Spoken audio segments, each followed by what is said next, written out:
Her true story from Oregon at 63. They told me I didn't get to decide anymore. That was their mistake. You're too old to be making demands. You don't get to decide anything anymore. Richard barked, his voice echoing off the walls of his overly polished living room. His tone was thick with mockery, that sneer curling the corners of his mouth like it always had when he thought he was the smartest man in the room. I sat there, back straight, hands folded over my handbag, trying not to let the sting show. The others, his sister, his second wife, even his grown son from his second marriage nodded quietly, as if this was gospel. Like the final word had been spoken, and my role now was to quietly accept it.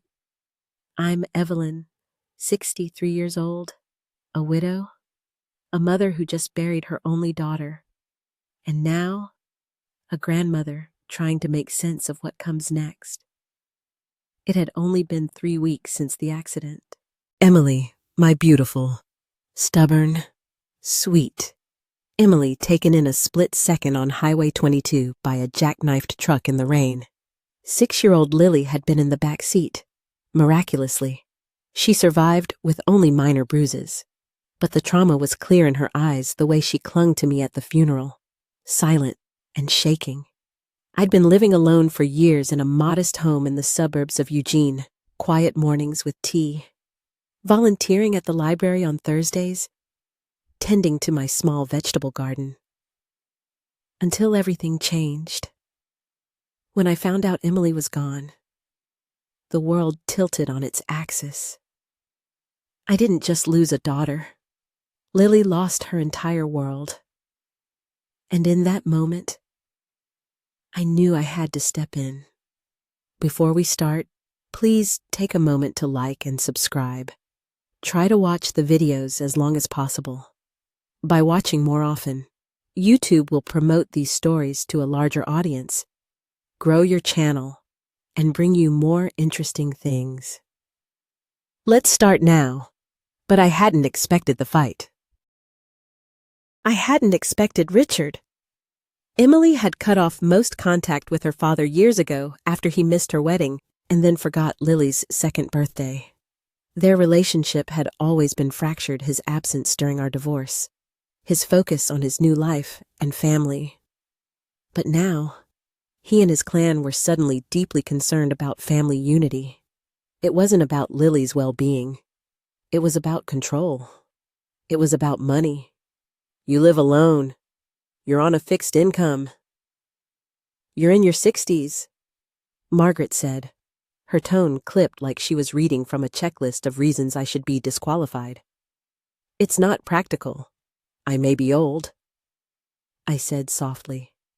But I'm not incapable, Richard scoffed. Please, you can barely handle a cell phone.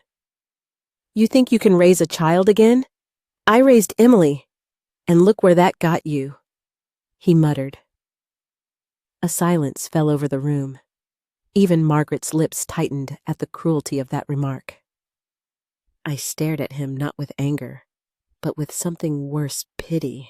I could feel my heart pounding, but I wouldn't cry in front of them. Not now, not after that. I'm not here to argue. I said finally, I'm here because I love my granddaughter. She needs structure. We can provide that, Richard said, gesturing around the cold, pristine room that looked like it had never hosted a child. She needs to be loved. That's different, I replied. He waved a hand. You want to play Saint Fine, but the court will never give guardianship to someone your age, especially not someone living alone. With no job, that one landed. Since Harold passed, I'd been living off his pension and a small retirement fund. I had no flashy home, no shiny SUV parked in the driveway. But I had one thing they didn't. I had Lily's heart, and she had mine.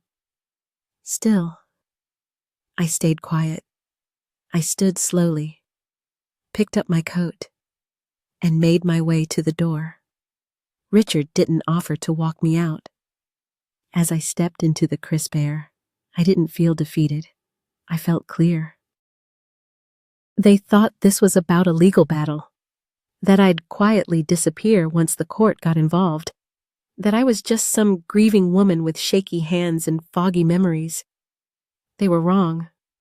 I drove home, the weight of their words still sitting heavy on my chest. But I didn't cry. Not this time. If you've ever felt like age was used against you, if someone told you that your love didn't matter anymore, leave a 7 in the comments. You're not alone. I opened my old journal, the one with the cracked leather cover, and began to write. Not just my thoughts, but facts, dates, statements, names. I wrote down every cruel word, every dismissive look. I took notes on the way Lily clung to me at the service, how her little hands searched for mine under the pew. I knew what they were about to do, and I knew they'd underestimate me every step of the way. Good. Let them, because now, I wasn't just Evelyn. I was Lily's last line of defense, and I was just getting started. I met with her new teacher, her counselor, and her pediatrician. I updated all her files. I put her name, Lily Grace Thompson, on every line, and mine beside it. No more ambiguity. No more waiting for the first time in what felt like a lifetime. I wasn't asking for permission each evening. I cooked real meals. No frozen boxes, no paper plates, just pots on the stove and bread warmed in the oven. Lily would sit at the counter and do her spelling while I stirred the soup or peeled apples for cobbler. Sometimes I caught myself smiling, not because it was easy, but because it was real. Every night after the dishes were done and Lily had brushed her teeth, she'd bring me a book and curl up beside me on the couch. Her tiny fingers would point to the words she recognized, her voice soft and certain. And when she finally fell asleep, I tuck her in, press a kiss to her forehead, and whisper, "You are safe. You are home." Then I'd sit at my little desk by the window and write in my journal. Today, I wrote VMI, told me I could no longer decide that I was too old to matter too alone to fight too soft to protect. But they were wrong every step. I took every paper filed. Every truth uncovered was not for me. It was for her, the one person who never looked at me like I was less than, the one who reached for me in the dark and whispered that I was enough. I chose her, and in doing so, I chose myself. They had underestimated me, laughed at me, brushed me aside. But now they would never forget my name, not because I raised my voice, but because I refused to be erased. I was not just an old woman. I was a mother, a grandmother, a guardian, and I had chosen to live the rest of my life not in silence, but in truth. The day Lily asked me to walk her down the aisle, I thought she was joking. "You mean with your dad?" I said, closing the scrapbook. We'd been flipping through the one filled with saved invitations, clippings, and fabric swatches. "No," she replied, her voice as steady as it had ever been. "I mean, with you?" I looked up. She wasn't the timid 6-year-old who once whispered, "I don't want to be here anymore." She was 20 now, taller than me, heart wide open, and stronger than anyone had ever given her credit for. "You were the one who stayed," she said. "You were the one who chose me." So 10 years after the trial, I stood in the vestibule of the old white chapel, my hand wrapped around the crook of her arm. The church bells hadn't rung yet. The flowers, lilies of course, lined the pews. The guests had risen, and Lily, she stood beside me in white satin and lace, veil pushed back to reveal a face that glowed with love and defiance. "I'm not crying," I said. "You're absolutely crying." She whispered, grinning. I smiled through it only because I'm so proud. And because your bouquet is stabbing me in the ribs. She laughed, soft and warm, then turned serious. Grandma, I wouldn't be here without you. I squeezed her arm. That's not true. You'd be here. You just might have forgotten who you were. She nodded, blinking back her own tears. The music started Pachelbel's Canon in D, and together, step by slow step, we walked down an aisle I never thought I'd see toward a future neither of us could have imagined. 10 years is both everything and nothing. It sneaks up on you slowly, until one day, the child you tucked in is signing her first lease, her first paycheck, her first wedding license after the custody trial. I kept Lily with me through the trial period, and then permanently. Richard never contested again, whether from shame, fear, or both. He quietly vanished from our lives. His family faded into the background to no more gifts, no more calls, no more threats, and for the first time, Lily was allowed to grow without fear. She joined the school orchestra, learned to play the cello. I saved every program, every ticket stub. She got braces, hated them, loved them, hated them again. She made honor roll 3 years in a row, then got rejected from her first choice college. She cried, I made soup. Then she got into her second choice, a better one if you ask me, and called me every Sunday night from her dorm room, just to say, still breathing. Grandma still choosing. We didn't talk about the past much, not out of fear, but out of peace, because we didn't need to reopen old wounds to remember who we were. Chicho Psychology said she wanted to help kids who couldn't always say out loud what they were feeling. Said she learned how to listen, not from school, but from the woman who let her cry in the middle of the night without needing explanations. I was there when she brought her fiancé Miles home for the first time. He was kind, soft-spoken, the kind of young man who helped me wash dishes after dinner, without being asked. I liked him right away the night he proposed. She collared me.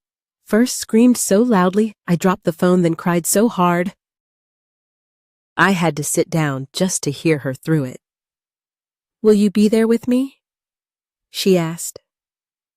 Where else would I be? I replied as the ceremony began. The sun poured through the chapel windows like a benediction. I took my seat in the front row, clutching the handkerchief I'd embroidered the night before. It had taken me 3 tries to stitch her name. Without my hands trembling, the officiant spoke. Vows were exchanged, and when they kissed, the entire room rose in applause, not just for love, but for triumph. Later at the reception, Lily danced barefoot in the grass with her friends, while Miles tried and failed to do the worm. Someone handed me a glass of sparkling cider. Someone else hugged me and said, She's lucky to have you. I smiled. She saved me. 2. I said, we chose each other after the cake was cut and the bouquet tossed. Lily found me sitting beneath a string of fairy lights, watching the stars blink alive in the early evening sky. She knelt beside my chair, just like she used to when she was small and needed lullabies to sleep. I've never asked you, she said. Was it scary? I looked at her while fighting for me. I took her hand, still warm from dancing, terrifying. But I was never alone. You mean Rachel? I shook my head. I mean you, even when you were too small to speak up. I felt you every time I wanted to give up. I remembered the way you held my hand and said, just don't leave me. She laid her head on my lap. I'm not going anywhere. She said, neither am I. We sat like that for a long time. No words, no need, just love.